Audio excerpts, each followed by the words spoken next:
18 horas.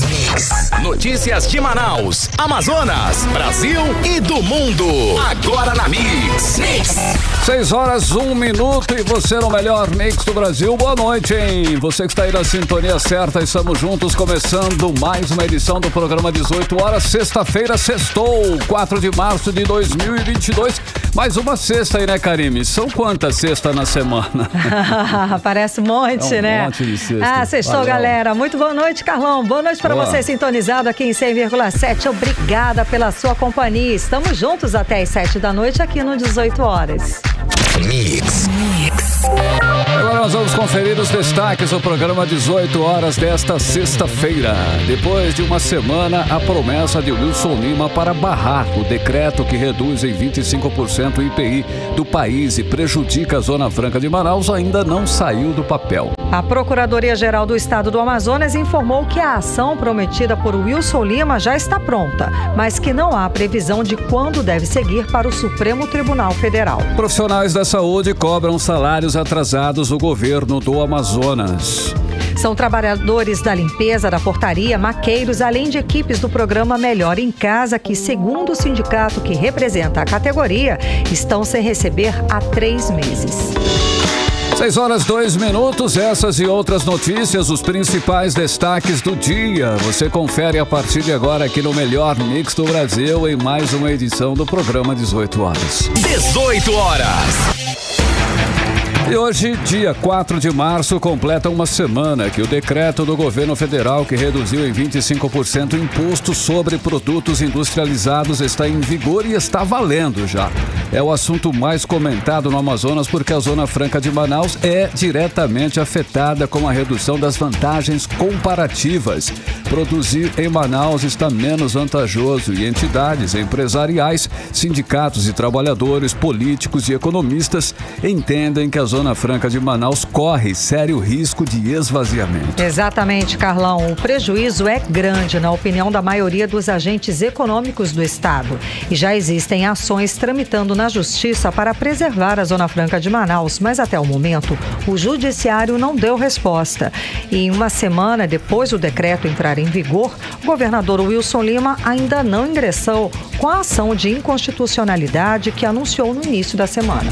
Karime, olha só, o governador não querer entrar em rota de colisão com o presidente Jair Bolsonaro. Ele preferiu, no caso, não assinar a carta aberta que os empresários políticos enviaram ao presidente Jair Bolsonaro e engavetou a ação de inconstitucionalidade preparada pela Procuradoria-Geral do Estado. A ação já está pronta, mas o governador decidiu engavetar simplesmente. Vamos saber mais detalhes na reportagem de Odineia Araújo. Na sexta-feira passada, dia 25 de fevereiro, o presidente Jair Bolsonaro publicou o decreto que reduziu em até 25% o IPI, Imposto sobre Produtos Industrializados, em todo o país. Acontece que a Zona Franca de Manaus sempre teve um diferencial tributário previsto na Constituição Federal. Inclusive, no governo da presidente Dilma Rousseff, uma emenda constitucional prorrogou esse diferencial tributário até 2073. Um dia após a publicação, o governador Wilson Lima anunciou que entraria com ação no STF, Supremo Tribunal Federal, contra a mudança no IPI, que, segundo ele mesmo, coloca em risco 100 mil empregos diretos no Amazonas. E desde que esse decreto foi publicado ontem, que eu tenho estado em contato com a nossa equipe que trata de questões tributárias da Zona Franca de Manaus, tudo aquilo que impacta o nosso modelo.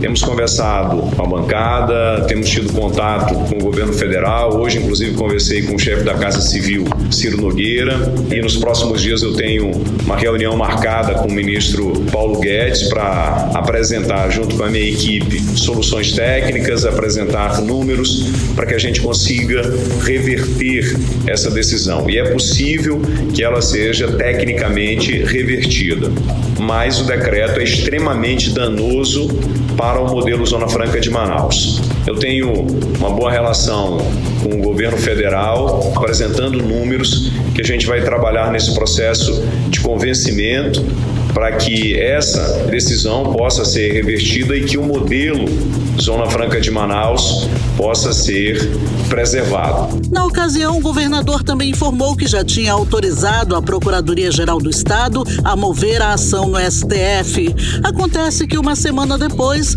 a ação prometida pelo governador Wilson Lima não passou disso e até hoje não saiu do papel. Segundo a Procuradoria-Geral do Estado, a ação judicial já está pronta, mas ainda falta a finalização de um dado técnico para que a PGE ingresse com a ação no STF. Ainda, segundo a Procuradoria, não tem previsão de quando esse dado técnico deve ficar pronto.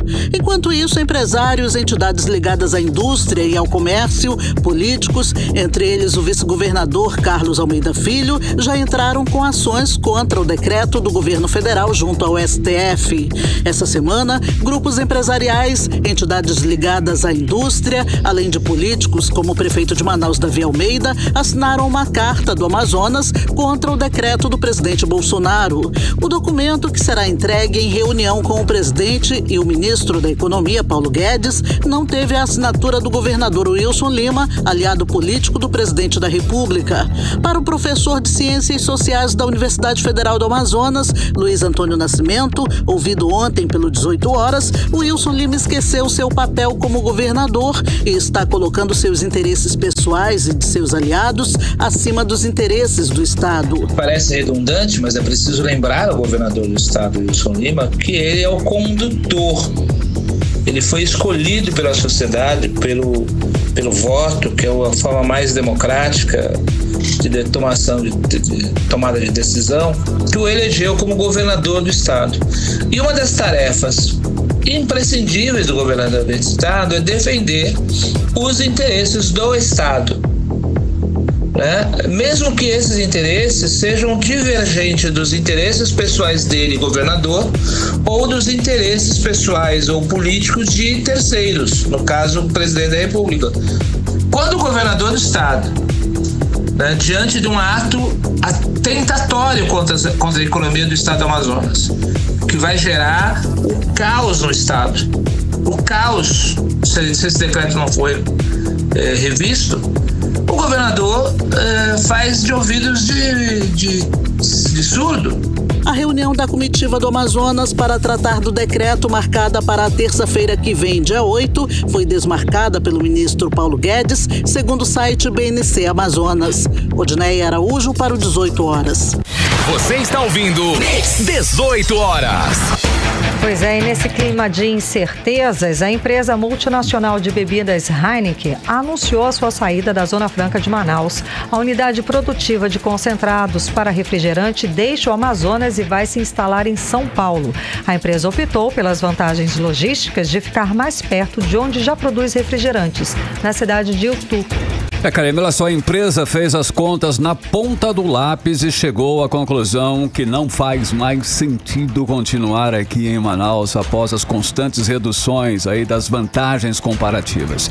Assim sendo, a empresa vai otimizar a produção, aumentar a eficiência de toda a cadeia envolvida nesse processo, além de acelerar a chegada dos produtos aos pontos de venda, principalmente nesse ponto aí, Karime. Exato, essa é a segunda fábrica de concentrados a deixar a Zona Franca de Manaus desde 2018, quando começou a mudança na taxação do IPI sobre concentrados, quando a alíquota caiu de 20% para 4%. Olha só, a saída de uma fábrica do Polo Industrial de Manaus sempre representa uma derrota para todos. São menos empregos, menos renda, menos impostos arrecadados e mais desesperança. Nesse caso específico aí da Heineken, são 18 trabalhadores que perdem seus empregos e outras dezenas que são afetadas diretamente aí com a decisão da empresa. Pois é, mais que isso, não é? É a imagem negativa que isso mostra a fraqueza do modelo Zona Franca. São duas empresas do mesmo setor e se tomaram a decisão como base nos números, certamente outras empresas também estão fazendo a mesma conta, a mesma avaliação. O polo de concentrados é importante por ser o maior exportador da Zona Franca, gerar 9,5 bilhões de reais de receita e 7,3 mil empregos diretos e indiretos. E Manaus também no interior. Exatamente, Karime. Além dos empregos em grandes corporações como Coca-Cola e Ambev, são outros milhares de plantações de cana e Guaraná lá em Jaioro, em Presidente Figueiredo, e na agricultura familiar do Guaraná em Maués. O impacto, portanto, é grande e deve ser visto com preocupação pelas nossas autoridades. Infelizmente, o que não vem acontecendo, né? Principalmente por parte do governador, que se mostra vacilante aí nessa questão aí, nessa situação de defesa da Zona Franca de Manaus e de mais de 100 mil empregos diretos e outros 400 mil empregos indiretos. Carlão, e ao que parece, o governador não se preocupa com essa situação. Está 100% focado na sua campanha de reeleição. Não une forças com os outros políticos, não une forças com a classe empresarial e fica na esperança de conseguir o apoio do presidente Bolsonaro para a sua reeleição. É uma atitude irresponsável e inaceitável por todo amazonense. Mix. Olha, deputados estaduais se unem contra a medida que prejudica a Zona Franca de Manaus. Os parlamentares se pronunciaram na tribuna da Assembleia Legislativa repudiando o decreto do governo federal que reduz o imposto sobre produtos industrializados em 25%. E durante a sessão, os parlamentares fizeram duras críticas também ao governo federal. A repórter Nathalie Moraes acompanhou e traz os detalhes pra gente. Os deputados da Assembleia Legislativa do Amazonas ratificaram o compromisso de defender os interesses da população amazonense e se posicionaram contrário ao decreto assinado na última semana pelo presidente Jair Bolsonaro, que reduz em até 25% o imposto sobre os produtos industrializados no país. Porém, a medida afeta diretamente a Zona Franca de Manaus, que perderá competitividade. Os produtos fabricados pelas empresas instaladas aqui no Polo Industrial de Manaus possuem a alíquota de IPI zerada, ou seja, o decreto não trará nenhuma vantagem e não a acrescentará em redução de preços nesses produtos. Esse incentivo é oferecido exatamente para atrair grandes indústrias para a região, além de estimular a geração de emprego e renda, contribui para a preservação da floresta amazônica. Com o decreto, a Zona Franca de Manaus perde competitividade frente a outras indústrias instaladas em outras áreas do país.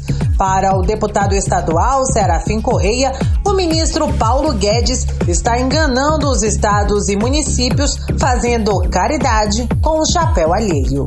Ele propõe diminuir 25% das alíquotas de IPI, ele está fazendo caridade com o chapéu alheio, porque 50% do IPI pertence metade aos municípios e metade aos estados. Por que ele não faz essa caridade com o COFINS, que é integral da União? E aí ele acha que todo mundo é bobo, que todo mundo é leso. Além do que, ele diminui a arrecadação e não diz, como a lei de responsabilidade fiscal exige, tirar o dinheiro para cobrir esse buraco.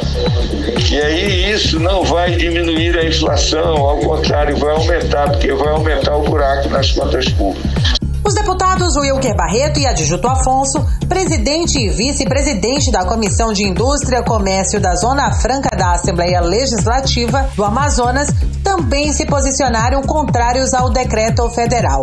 Ambos reforçaram a importância econômica e ambiental da Zona Franca de Manaus e pediram aos deputados federais e senadores amazonenses que unam esforços para reverter esta determinação. A matriz econômica do Amazonas migrará para extrativista, como é do Pará.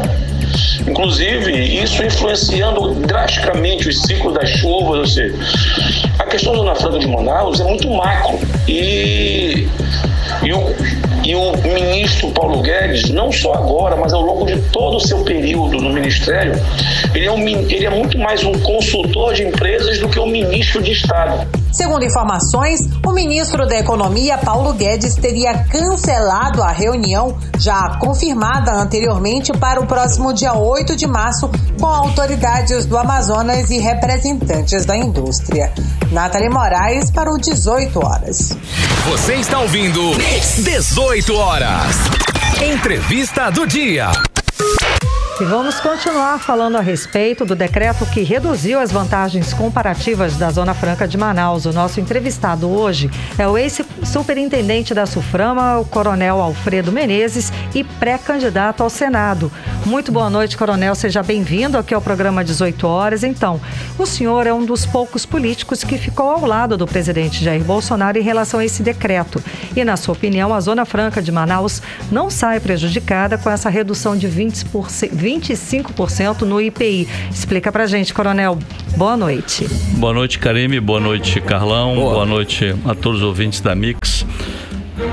Veja bem, não é que a Zona Franca não será prejudicada. Ela terá, sim, um prejuízo. Só que não na dimensão que foi colocado pelos arautos do caos, que foram alguns políticos que na sexta-feira mesmo, assim que foi publicado o decreto, sem ler o decreto sem ler, entender e estudar na íntegra o decreto, já colocaram de uma maneira muito catastrófica que nós íamos perder 100 mil empregos, 500 mil empregos indiretos, que seria o fim da Zona Franca. Foi exatamente contra isso que eu me posicionei. Eu nunca disse que o decreto não teria impacto na Zona Franca. Claro que teria impacto na Zona Franca, porque se você reduz o IPI, esse IPI ele vai influenciar aqui o produto que é produzido e vai influenciar também o produto que é importado com quem a gente compete. Tem perda? Tem.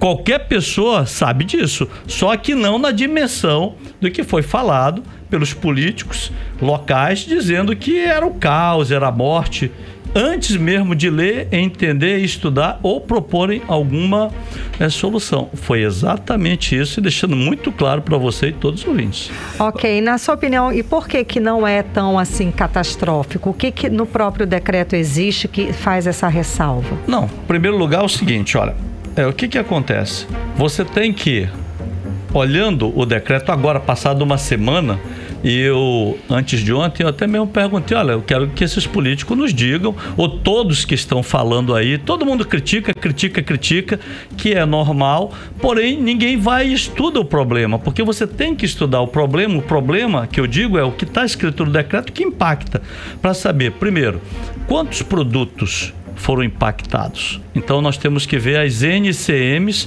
dos produtos impactados. Número 2, esses produtos impactados, quantos empregos efetivamente nós perderemos e quais as empresas que serão prejudicadas, entendeu? Sim. Ou seja, que correm o risco. Exatamente isso não. Todo mundo viu o decreto, na mesma hora que foi publicado foi aquela catástrofe geral. É sobre isso que eu me posicionei. Então, teremos algumas perdas e a partir do momento que você levanta isso, aí sim, você pode partir para uma negociação com a serenidade, com a tranquilidade. Eu estava ouvindo ali vocês ainda agora, e me permita fazer a colocação. Sim. A Heineken está indo embora. Eu conheço muito bem o polo de concentrados, tá? Está indo embora. Não tem nada a ver com a redução do IPI. O fato da Heineken ir embora já é uma decisão que ela já tomou há muito tempo. Tá certo? A gente só falou que é em meio a essa instabilidade, porque qualquer alteração e mudança na regra de jogo causa uma instabilidade, é uma instabilidade política que reflete numa instabilidade econômica. Qual a vantagem ou qual a segurança de um investidor internacional ou até nacional de vir investir na Zona Franca frente a várias tomadas e mudanças a mais, de jogos? Daí, não, Carlão, olha bem. É uma situação Karime, a mais. Concordamos o seguinte, o que eu quero dizer para você, sim, que a Heineken, eu assino embaixo, não tomou essa decisão de ir embora daqui ontem. Ela já vinha tomando já há muito tempo, ela só faltava anunciar. Então, uma coisa que é polo de concentrados, não tem nada a ver com essa decisão do IPI. Foi o que a gente falou, foi do polo de concentrados. Agora, olha só, o senhor já foi superintendente da SUFRAMA, então sabe realmente o que vai acontecer, né? Qual vai ser realmente o impacto causado por esse decreto aí? O senhor diz que tem conhecimento desse decreto aí. O que as pessoas, outros políticos alegam que eles ainda não tiveram tempo de assimilar todo esse processo, inclusive eles estão fazendo essa análise aí, vão até apresentar isso para o presidente, ok? É o que está acontecendo. Será que vão? Agora, o senhor, o senhor com toda a sua autoridade, quais seriam os setores que é afetado? O senhor já tem esse conhecimento? O senhor falou que alguns setores serão afetados e que vai ter alguma espécie de prejuízo, né? Então, quais são os setores e qual é o nível desse prejuízo? É exatamente isso, Carlão. Esse que é o que da questão. Se nós tivéssemos a serenidade necessária para parar interpretarmos o que está no decreto, pararmos de fazer politicagem, porque o que esses políticos fizeram, esses mensageiros do apocalipse, foi politicagem, reuniões e isso e muito blá blá blá, coloca a imprensa aqui. Teve político local que não tinha, digamos assim, não tinha a liderança para conduzir o processo, aí já liga para um, já liga para outro e convida para um e faz aquela farofa toda. Entendeu? Exatamente isso, mas não vai no âmago do problema.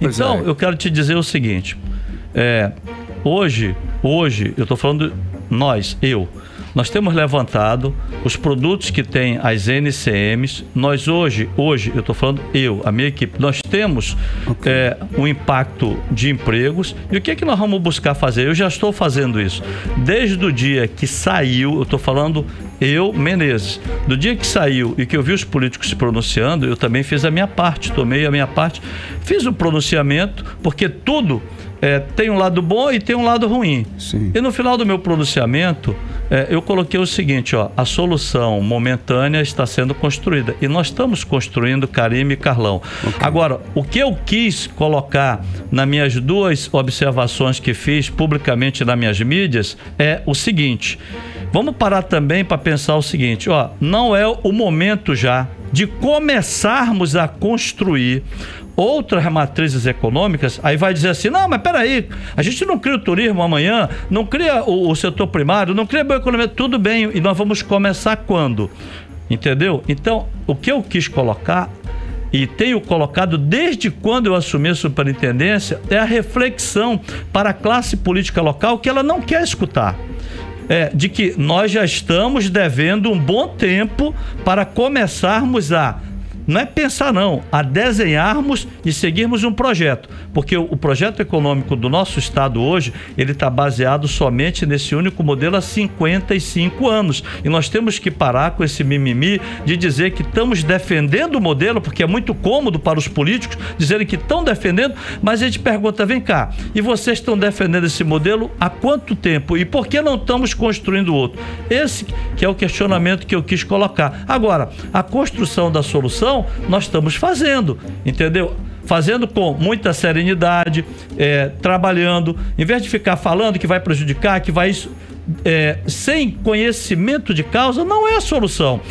Vamos entrar na justiça. Essa solução sempre foi a mais simples. E eu diria para você o seguinte: tudo que é forjado na simplicidade, você sabe disso, tudo que tem um atalho não é a melhor solução. A melhor solução, ela tem que ser trabalhada. E eu vejo que ela está sendo trabalhada, né? Eu vi aí vocês falando, olha, o ministro ia receber, agora não vai mais receber, então por que não vai receber? Não. Então, às vezes é da maneira como faz esse lado, entendeu? Com ganhos políticos, visando, o que eu percebi de alguns atores políticos locais dentro de um contexto de eleição, prejudicar a imagem do presidente. É simplesmente dessa maneira, tá bom? E é contra isso que eu me posicionei. Certo. Não dizendo assim que o presidente está certo em tudo, não.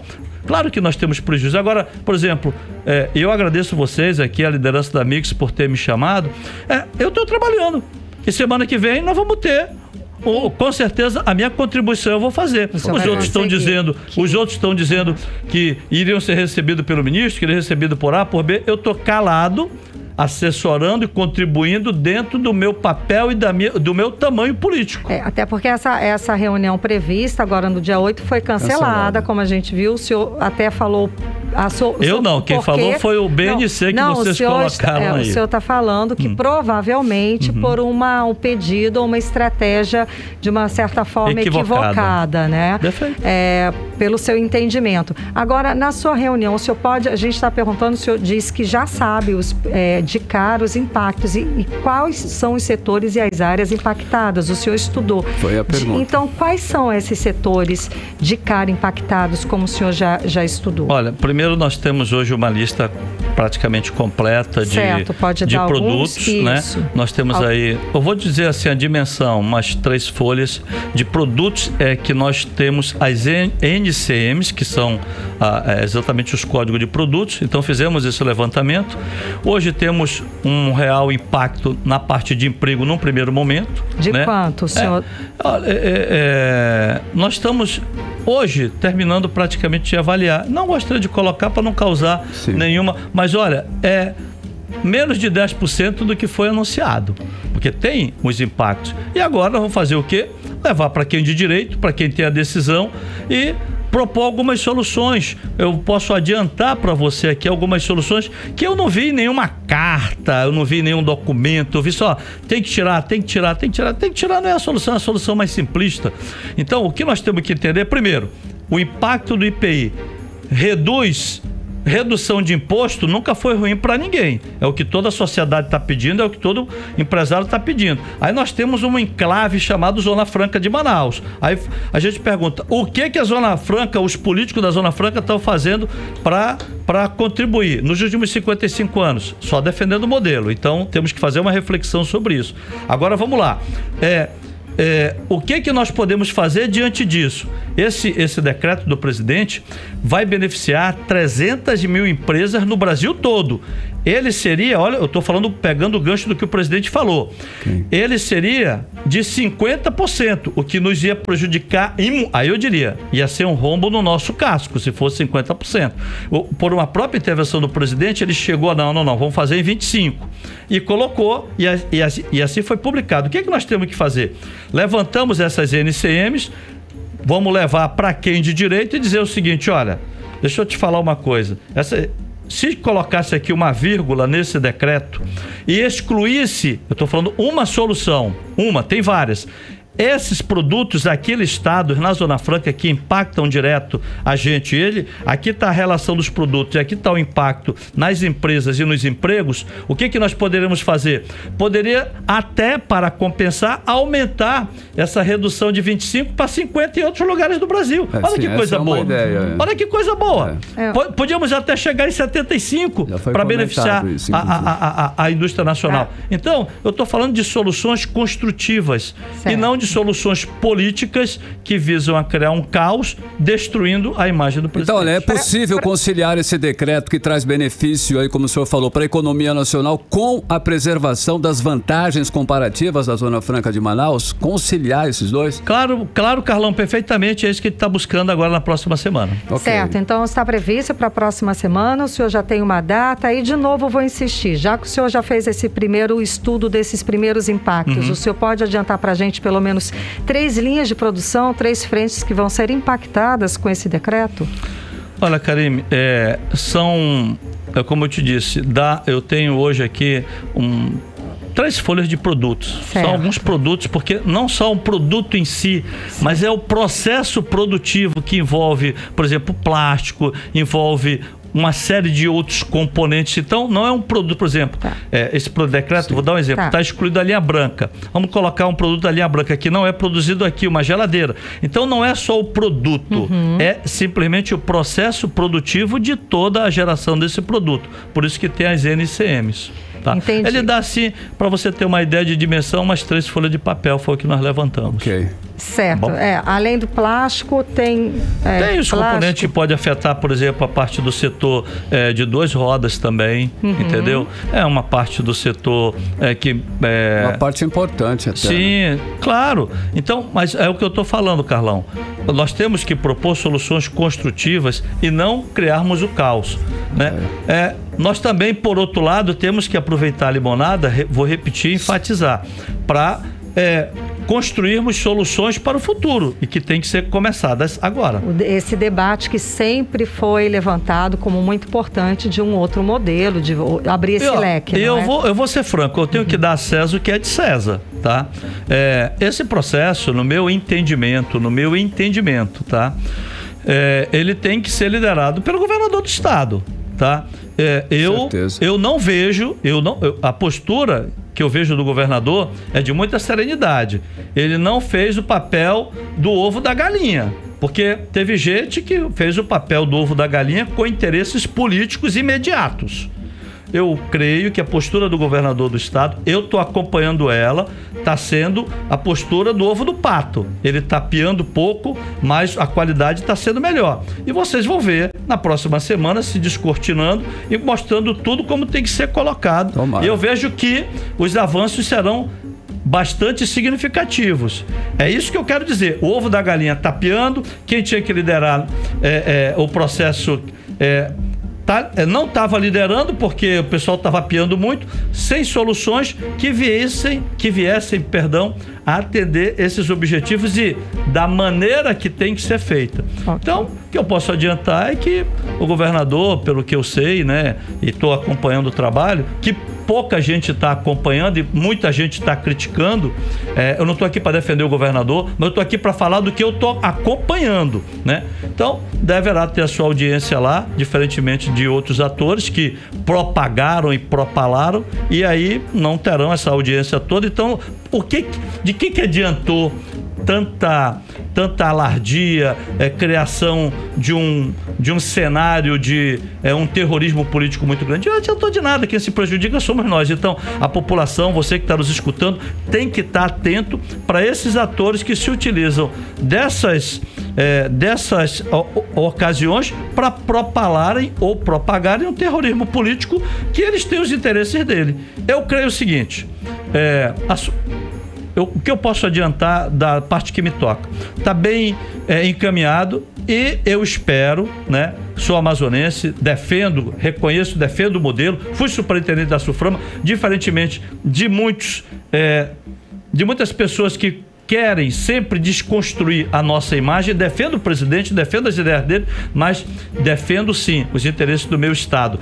E por reconhecer esses interesses, vou até o presidente da maneira que ele está acostumado a trabalhar, levando e buscando sensibilizá-lo, não confrontá-lo, como está acontecendo com alguns atores que usam o confronto para interesses pessoais e políticos. Obrigado. Muitíssimo obrigada pela sua participação, esclarecendo e conversando com a gente a respeito desse assunto tão importante. Muito obrigada, boa noite, bom trabalho. Um abraço a você, Karime Carlin, a toda a população que nos escuta. Muitíssimo obrigada, boa noite. Conversamos com o ex-superintendente da SUFRAMA e pré-candidato ao Senado, Coronel Alfredo Menezes. 6h32 e você no melhor mix do Brasil. 18 horas. Semana Justiça pela Paz em casa do Tribunal de Justiça do Amazonas terá mais de 1,2 mil processos em pauta para julgamento que envolvem violência doméstica. Os casos devem ser julgados na capital e no interior durante a semana do Dia Internacional da Mulher. O repórter Hector Silva traz os detalhes. Com o intuito de solucionar 1.222 processos judiciais em todo o Amazonas, o TJAM, Tribunal de Justiça do Estado, irá realizar nos dias 7 a 11 de março a Justiça pela Paz em Casa, em Manaus e no interior.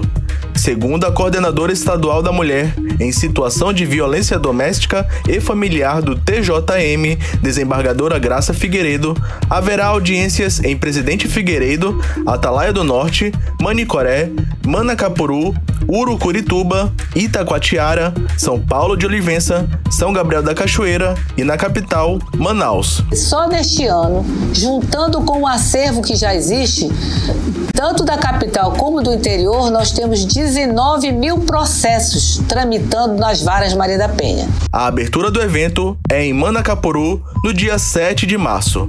Em Manaus, a abertura será no dia 8, no Fórum Ministro Enoque Reis, que concentra os juizados especializados no combate à violência doméstica e familiar contra a mulher.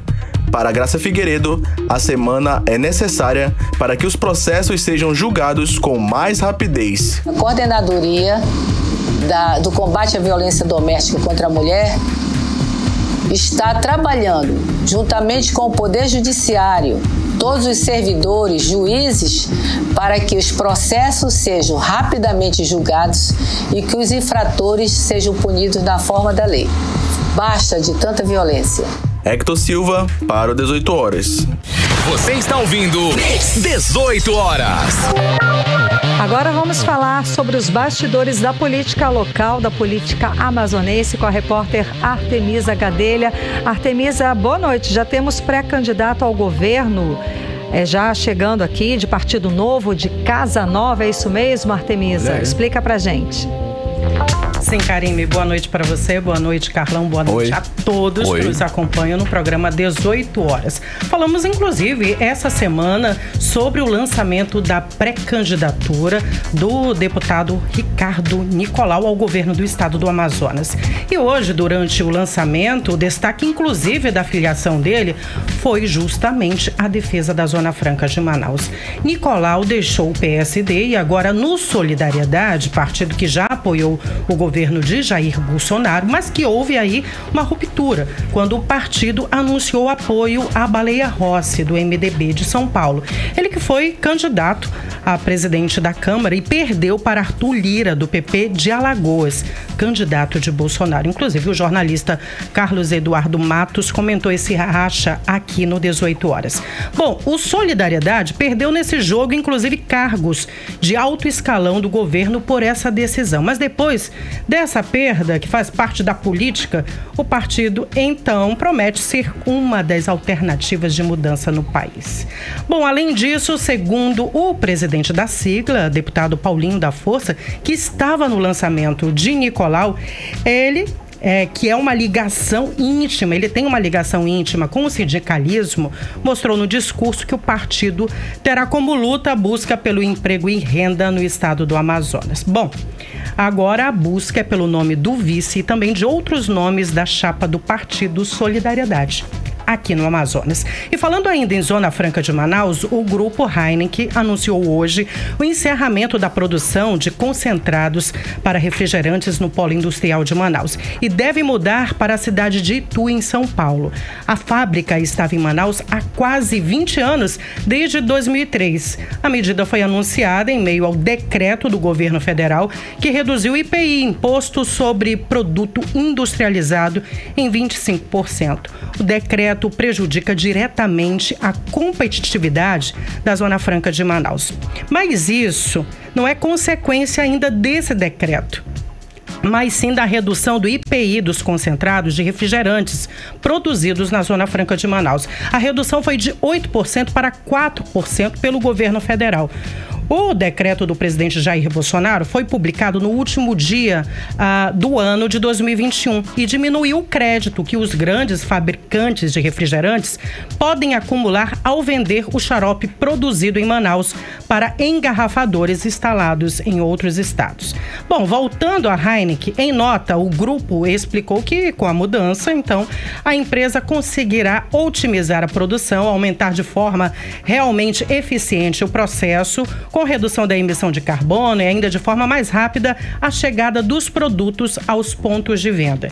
O grupo disse ainda que a empresa se tornará mais competitiva e alinhada às dinâmicas do mercado. Ou seja, tudo que a empresa não vinha conseguindo mais aqui no polo industrial de Manaus. Sem os incentivos, vamos perder fábrica por fábrica. Impactar isso aí na nossa economia, né? E multiplicar, Karime, Carlão e ouvintes, o desemprego no Amazonas.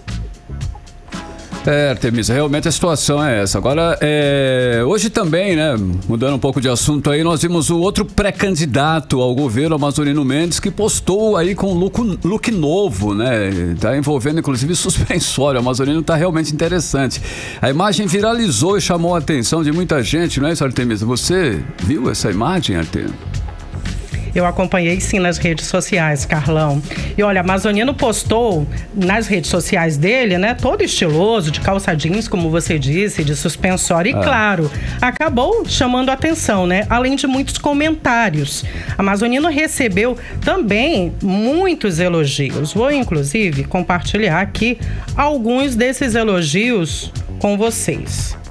Entre os comentários, nossa, meu governador preferido tá um gato, com todo respeito, sempre charmoso. Esse comentário foi da Fátima Boa. Tem mais um comentário aqui que eu gostaria também de compartilhar com vocês.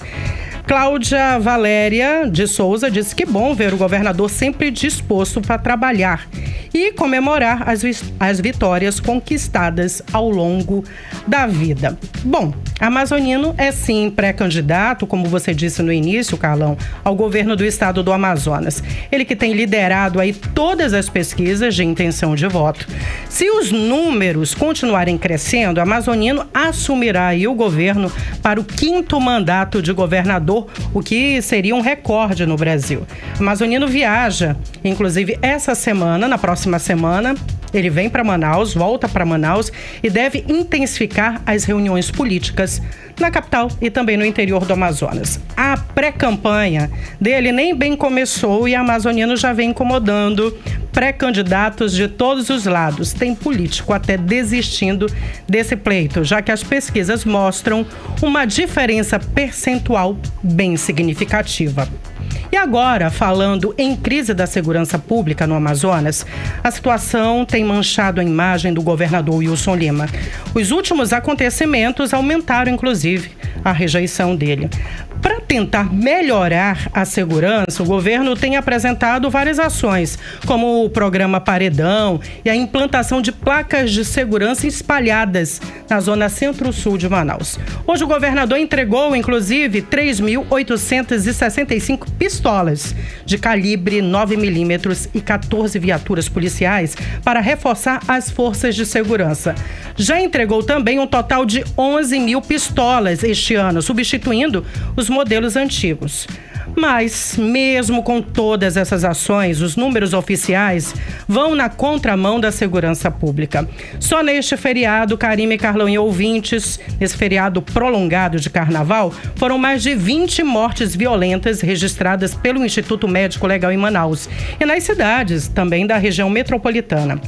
Esses dados são do período de sábado, dia 26 de fevereiro, até essa quarta-feira de cinzas, dia 2 de março. Segundo esses dados oficiais da Secretaria de Segurança Pública do Estado, o ano mal começou e os números de homicídios em Manaus cresceram 45% em janeiro, em comparação com o mesmo período do ano passado. Ainda de acordo com os dados oficiais, o Amazonas registrou aumento de 55,87% de homicídios de 2021 para 2020, a maior alta em todo o país. Os números refletem a crise na segurança pública do estado do Amazonas. E a população? Bom, a população continua reclamando da falta de policiais nas ruas da capital amazonense. Bom, Karime e Carlão, agora eu gostaria de falar de um assunto. Bom, todo trabalhador merece o salário, não é isso? No fim do mês? Agora imagina você trabalhar de sol a sol, na chuva, na lama, dentro dos igarapés, recolhendo o lixo da cidade, porque nós sabemos que o trabalho da turma da CEMUSP, da Secretaria Municipal de Limpeza Urbana de Manaus, não é fácil. Só que a empresa Mamute Conservação, Construção e Pavimentação Limitada não está pagando o salário dos funcionários. Então, a Prefeitura de Manaus informou que repassou o valor mensal referente ao contrato e que não há justificativa para o atraso no pagamento. E se a empresa não cumprir até o prazo estabelecido em contrato, ela pode receber aí penalidades de advertência, multa.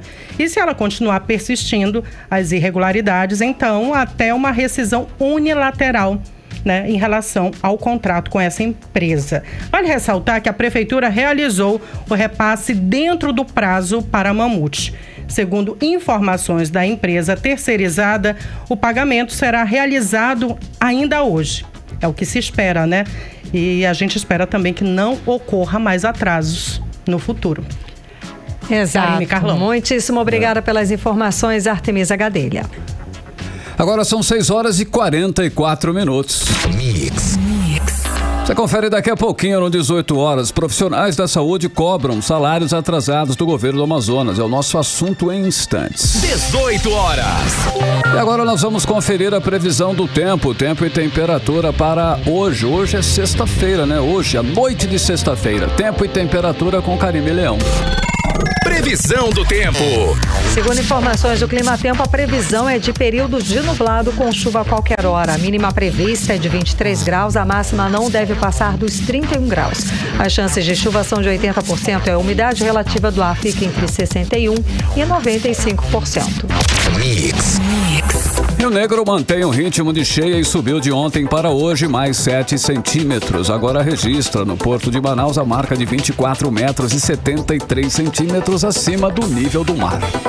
Você está ouvindo 18 horas. E agora vamos para Brasília conversar com o nosso correspondente, o jornalista Carlos Eduardo Matos. Carlos Eduardo, muitíssimo boa noite. Um tema que vem ganhando força é a possibilidade da liberação de mineração em terras indígenas na Amazônia. Como é que está essa situação? Como é que está esse debate, Carlos Eduardo? Boa noite. Boa noite, Karime. Boa noite, Carlão. Boa noite a todos.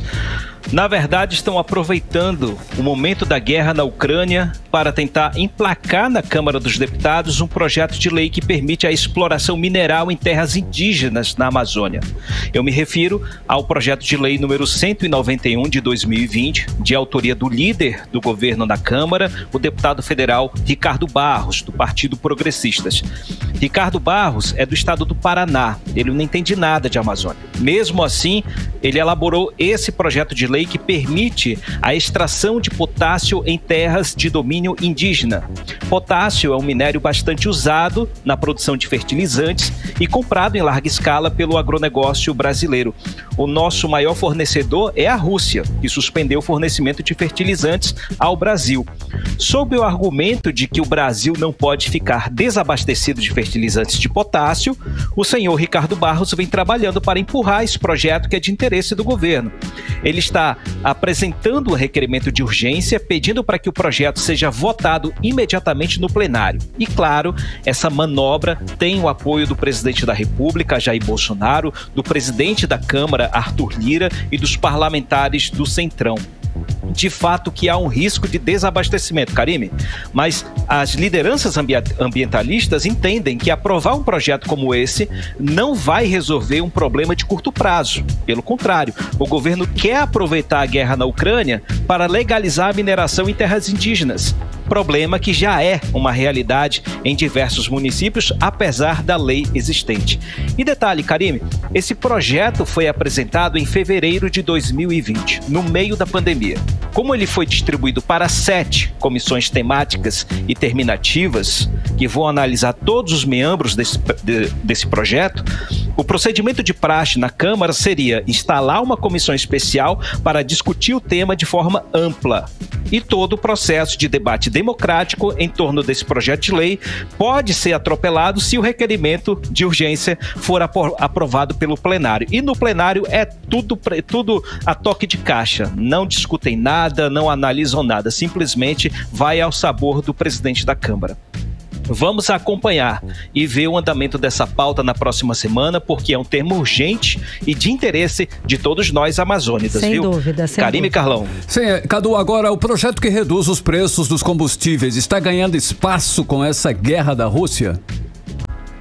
Sim, Carlão, está. Os efeitos da guerra na Ucrânia no mercado internacional estão prestes a serem sentidos em breve pelos consumidores brasileiros, a começar pelos combustíveis, depois pelos alimentos. Com relação aos combustíveis, o preço do barril do petróleo disparou, mas a Petrobras ainda não repassou a diferença para as distribuidoras. Mas quando o reajuste chegar nas bombas, a expectativa é de que sejam aumentos expressivos. Por essa razão, o Poder Legislativo começa a acelerar a discussão sobre os projetos que tentam diminuir o avanço do preço dos combustíveis. No Senado, por exemplo, o presidente Rodrigo Pacheco disse hoje que a pauta dos combustíveis é a mais urgente no momento. A expectativa entre os líderes no Senado é que sejam aprovados 2 projetos sobre combustíveis. Por exemplo, vai ter a votação do projeto de lei 1472 de 2021, que cria um fundo de estabilização bilionário que vai ajudar a segurar os preços da gasolina e do diesel ao consumidor.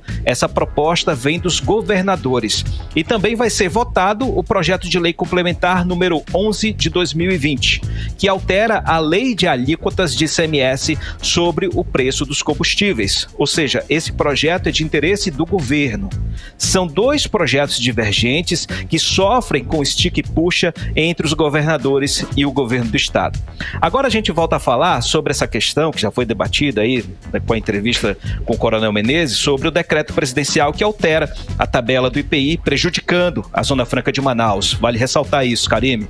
Ontem o presidente Jair Bolsonaro voltou a falar sobre esse assunto. Ele disse que não pretende mudar o decreto que reduz em 25% o IPI para as indústrias e ainda disse que estão falando sobre as perdas em um determinado estado e é tudo mentira dos políticos.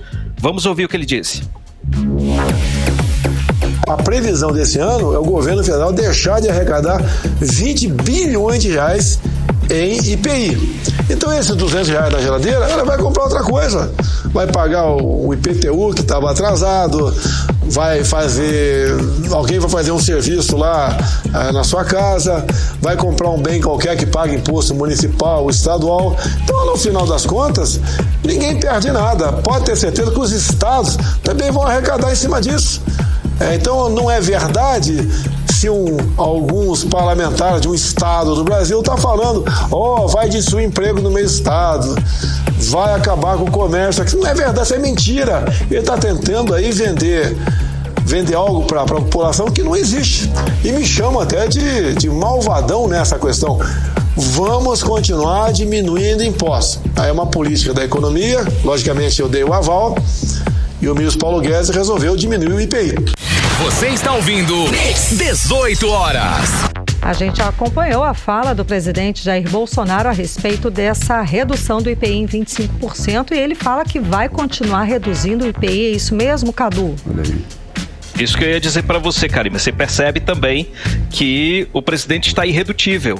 É uma proposta econômica, mas com um viés eleitoral, né? Tão cedo ele vai manobrar com relação a isso. Hoje eu falei à tarde com a assessoria do senador Omar Aziz, que informou que a presidência da República ainda não respondeu ao ofício do senador que pede uma reunião da bancada do Amazonas com o presidente Bolsonaro. E a gente segue acompanhando o desfecho dessa situação. Vai ter muita água para passar embaixo dessa ponte. Karime e Carlão. Vamos lá, muito nos interessa. Agora, Cadu, voltando a falar novamente a respeito dessa legislação, dessa liberação da mineração em terras indígenas aqui na Amazônia, a gente tem ideia de quais são as reservas indígenas que têm potássio, que estão no alvo dessa proposta? A gente tem algum levantamento, alguma ideia? Karime, me perdoe, mas eu não fiz nenhum levantamento a respeito, mas eu prometo lhe entregar na segunda-feira, tá bom? Vamos fazer esse levantamento que é muito importante. Exato. A gente atualiza essas informações e eu trago para você toda essa área, o que abrange, pelo menos na Amazônia, as áreas que serão comprometidas, viu? Exato, que é o que também é muito importante aqui pra gente na região. Cadu, para finalizar rapidinho, e o dia dos presidenciáveis, sexta-feira, como é que foi? Agitada? Dia agitado, Carlão. Dia bastante movimentado. Mas o que chamou a atenção hoje foi um acidente trágico dentro de uma cooperativa agroindustrial na cidade de Maringá, no Paraná. Houve uma explosão no local, matando 2 trabalhadores no meio do discurso de Sérgio Moro, que estava visitando o local. Sérgio Moro interrompeu imediatamente o discurso e prestou solidariedade às vítimas. Ele estava acompanhado do senador Álvaro Dias e do ministro Chico Graziano. Eles estavam visitando os empresários, os cooperados, todos os trabalhadores que participavam dessa cooperativa. Havia uma área inflamável e houve um acidente ali, houve uma explosão que acabou tirando a vida de 2 trabalhadores. Foi um grande... isso interrompeu todo o trabalho, toda a campanha de Sérgio Moro, mas a mídia se preocupou em dizer, ele está bem, né? Os trabalhadores que não, isso que me chamou a atenção. Mas esse fato repercutiu na mídia inteira. Agora, com relação ao presidente Jair Bolsonaro, ele passou o dia com a equipe de campanha, preparando estratégias para tentar diminuir a rejeição das mulheres ao governo dele. Segundo pesquisa do Instituto Poder Data, 59% das mulheres consideram o governo dele ruim ou péssimo. Na semana que vem, o governo vai lançar um programa de empreendedorismo para as mulheres com incentivo às trabalhadoras autônomas. Isso deve ocorrer provavelmente no dia 8 de março, Dia Internacional da Mulher. Os articuladores do governo querem mais que isso. Eles insistem em colocar a ministra da Agricultura, Tereza Cristina, que está nessa roda aí com relação à questão dos insumos agrícolas, dos agrotóxicos, dos fertilizantes. Essa briga com a Ucrânia, ela está muito na mídia por causa disso, e por conta disso querem insistir que ela seja vice na chapa de Bolsonaro, justamente para gerar uma empatia maior com o público feminino. Porém, aí o Bolsonaro não quer, ele prefere o general Braga Neto, e Tereza Cristina já disse que não está muito afim, ela quer disputar o Senado pelo estado do Mato Grosso do Sul. Agora, antes de encerrar, Karime e Carlão, uma última notícia importantíssima. Hoje, o presidente Jair Bolsonaro sancionou a lei que institui o dia 21 de março como o Dia Nacional da Síndrome de Down. Nesse dia, o poder público e a sociedade civil estarão incumbidos de promover a divulgação de eventos que valorizem a pessoa com Down na sociedade. Essa data já constava na agenda da ONU, mas ainda não fazia parte do calendário brasileiro. Volto com vocês, Karime e Carlão. Muitíssimo obrigada pelas informações, Carlos Eduardo, direto de Brasília. Valeu, gente. Um abraço. Até semana que vem. Final de semana. 6h55. 18 horas. Em meio à série de problemas na saúde, o líder da oposição na Assembleia Legislativa do Amazonas, deputado Wilker Barreto, quer convocar Karime Leão, secretário de Saúde do Estado, Anuar Samad.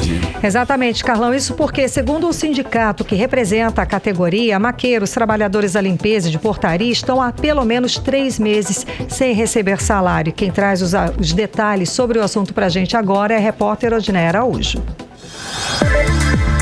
Salários defasados, profissionais da saúde sem receber, direitos trabalhistas não garantidos pelo governo do Amazonas e a possibilidade de greve nos hospitais. A cronologia da problemática da saúde no estado revela o drama enfrentado não apenas pela população, mas também pelos, até bem pouco tempo, heróis da saúde, como eram chamados pelo governo do estado, quando o caos se instalou na rede pública do Amazonas no período mais crítico da pandemia. Hoje, o Sindipriv, o sindicato que representa os terceirizados e os RDAs do estado, esteve na Secretaria de Saúde do Amazonas para falar sobre atraso de 3 meses no pagamento de maqueiros, pessoal da limpeza e portaria que atuam nos hospitais do estado, além de trabalhadores do programa Melhor em Casa, como enfermeiros, fisioterapeutas, psicólogos e médicos. Após a reunião, a Secretaria de Saúde garantiu que o pagamento dos profissionais já está no portal, mas não disse quando eles receberão. De acordo com a presidente do Sindipriv, Graciete Mouzinho, os profissionais estão dispostos a fazer protestos caso não recebam por esses dias. Pagamento tanto do pessoal do BRB quanto do pessoal que é os maqueiros, o pessoal da limpeza, ele disse que já está para pagamento. Ele só não falou a data, né? Se não sair esse pagamento, com certeza a gente vai ter que manifestar, porque não tem condições desse profissional estar trabalhando e há 3 meses com atraso de pagamento, né? 3 meses sem vale transporte, sem vale alimentação. A mesma coisa está acontecendo no Francisca, né? Que são todos os hospitais e assim. Então, está uma situação crítica. Toda essa situação vivenciada pelos trabalhadores da saúde é insustentável na avaliação do deputado Wilker Barreto. O deputado de oposição está pedindo a convocação do secretário de Estado de Saúde, Anuar Samad, na Assembleia Legislativa do Amazonas para dar explicações. Isso é um absurdo. O salário do governador e do secretário de saúde cai direitinho na conta, certo? Isso é grave, vamos aguardar, certo? Essa folha de fevereiro, espero que o secretário não venha com mais desculpa, certo? E falando do assunto dos RDAs, já se arrasta há mais de 1 ano. Governo que dá um calote geral a mais de 6 mil profissionais de saúde contratados de forma direta que não recebem risco de vida e insalubridade. Risco de vida e ticket de alimentação. E isso é muito grave por quê?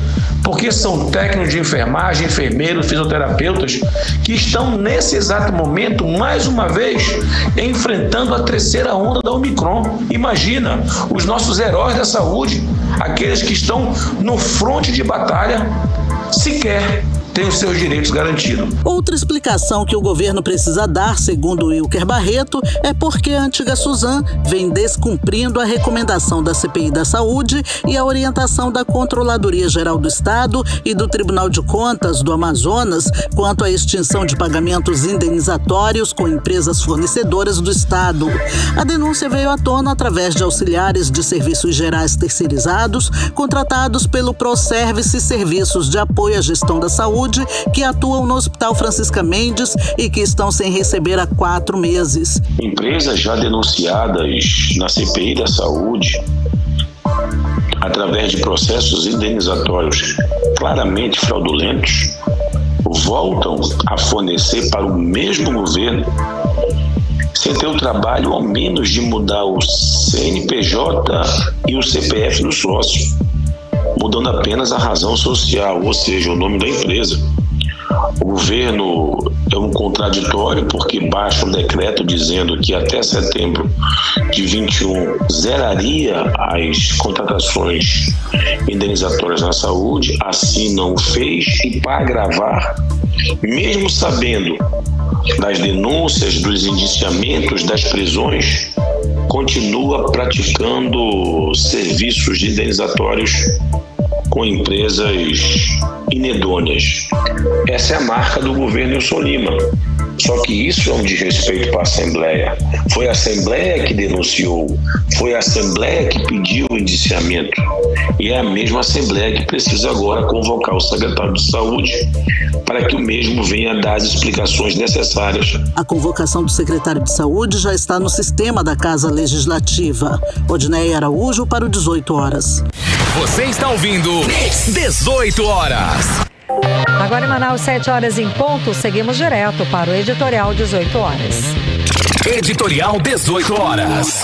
A semana vai terminando com mais uma promessa do governador Wilson Lima à espera de ser cumprida. Ele prometeu que iria à justiça para buscar a garantia das vantagens comparativas das empresas que mantêm negócios na Zona Franca de Manaus. A promessa foi feita há uma semana. Outras ações já foram apresentadas ao Supremo Tribunal Federal, mas a ação prometida pelo governador sequer ficou pronta. Está aguardando dados técnicos de acordo com a Procuradoria-Geral do Estado. Wilson Lima afirmou que o decreto que reduziu o IPI de vários produtos em outros estados do Brasil é prejudicial ao Amazonas. Mesmo assim, nada fez até agora. 18 horas. 7-2, Karime, finalizando mais uma edição do 18 horas. Um beijo, obrigada pela companhia. Até segunda-feira. Até segunda-feira. Você ouviu 18 horas.